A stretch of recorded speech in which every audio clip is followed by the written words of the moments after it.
Louisa May Alcott's novel Little Women was published in 1868 and has since become one of the best-known books in American literature. It is the story of the four March sisters, Meg, Jo, Beth and Amy, and their coming of age in Civil War America. The story follows them from childhood through to adulthood, covering themes of family, love, loss, ambition, creativity, and feminism. It's no wonder that this book has been adapted countless times for stage and screen.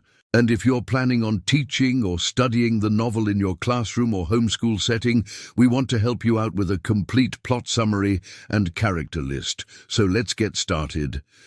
Little Women takes place in Concord, Massachusetts, just outside of Boston, in the mid-19th century.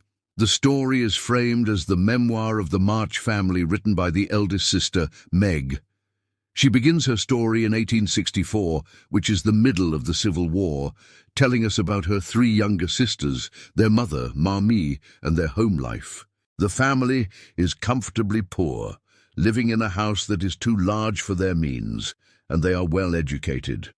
Their father, Mr. March, is a Unitarian minister who is currently serving as chaplain to the Union Army and is away on tour. In his absence, Mamie keeps a strict but loving household, emphasizing the importance of morality, kindness, and domesticity in the girls' lives. While also encouraging them to pursue higher learning, Mamie is a gentle and pious woman who serves as the moral center of the novel. Meg is the eldest at 20 years old, and she's very feminine, beautiful, and traditional in her outlook. Her favorite pastime is playing with her two younger sisters, 15-year-old Jo and 13-year-old Beth, or dressing up like a lady of the manor and having imaginary adventures. The younger sister, 12-year-old Amy, is often overshadowed by her older sisters. She's artistic and something of a snob. The girls adore their father and are excited when he returns home on leave. However, shortly after he leaves again, news arrives that their Aunt March has passed away and left each of the girls a legacy. Aunt March was a wealthy but miserly spinster who disliked children. And so the girls find themselves suddenly rich and searching for ways to spend their money. Despite being well off, though, Mamie tells the girls they should not be wasteful and encourages them to use their fortune for good works. Meg wants to buy new clothes and furniture, while Amy longs for art supplies and music lessons. Jo, however, refuses to accept her share of the money and instead works as a governess to earn a wage. We soon learn that she has ambitions far beyond the domestic sphere. Jo is tomboyish, energetic, and full of spirit. She despises being a girl and would much rather be a boy. This is evident in her writing, which typically casts its main character as a young man. She writes stories and plays for the amusement of her family and dreams of publishing her work someday. Jo is extremely talented, but also stubborn and selfish, frequently alienating those around her with her insensitive behavior. One day, Mamie asks Jo to take some bread to their poor neighbor, the Lawrence family. But Jo is too caught up in her writing and forgets all about it until late at night. When she finally makes it over, she discovers that Laurie, the son of the Lawrence family, has been hungry and she feels ashamed. Laurie is a cheerful and artistic boy whose parents died when he was young. He is a close friend of the March family and has grown up alongside the girls. Though he's only 15, he is already quite wealthy and enjoys spending his time playing with the March sisters. Often the four of them can be found sledding, skating, picnicking, or attending parties together. Laurie and Jo have a particularly close relationship, often confiding in one another and teaming up to play make-believe. He admires her energy and imagination and finds her to be a welcome change from the vapid girls he encounters in society. As the novel progresses, though, we see Laurie grow up and begin to take more interest in romantic prospects. His affection for Jo does not develop in the same way, and he eventually moves on. Another frequent suitor of Jo's is the wealthy and eligible bachelor, Mr. Brooke.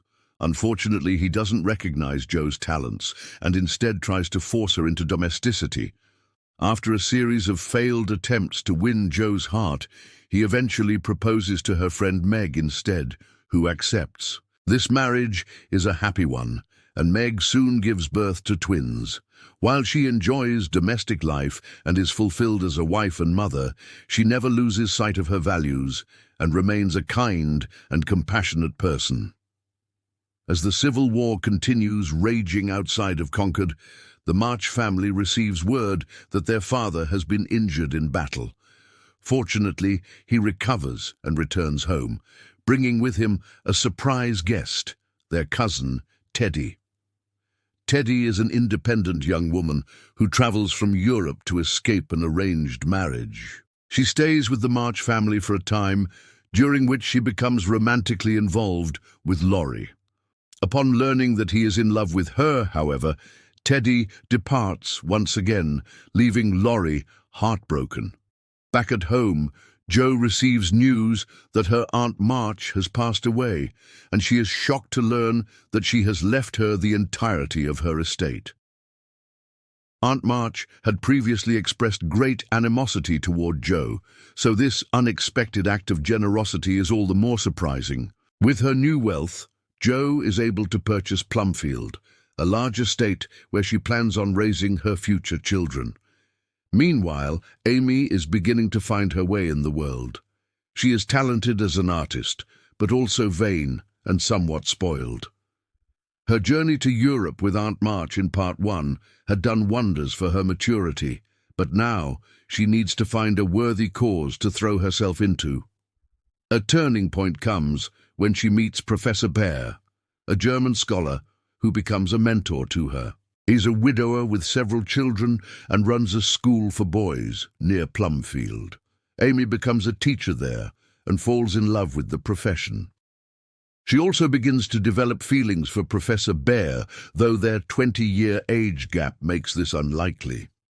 By helping out at the school, Amy grows as a person, becoming kinder and more humble. For his part, Laurie cannot forget Teddy and spends much of his time traveling abroad in search of her. He eventually tracks her down in Europe, but is devastated to learn that she is engaged to be married. He returns home disheartened and disillusioned with life, throwing himself into his work as a musician. Feeling guilty about how he's treated Jo in the past, Laurie attempts to apologize, but she rebuffs him and confesses that she had once loved him dearly. While this may seem like an inconvenient obstacle between them, it is actually a necessary step for Jo's personal growth.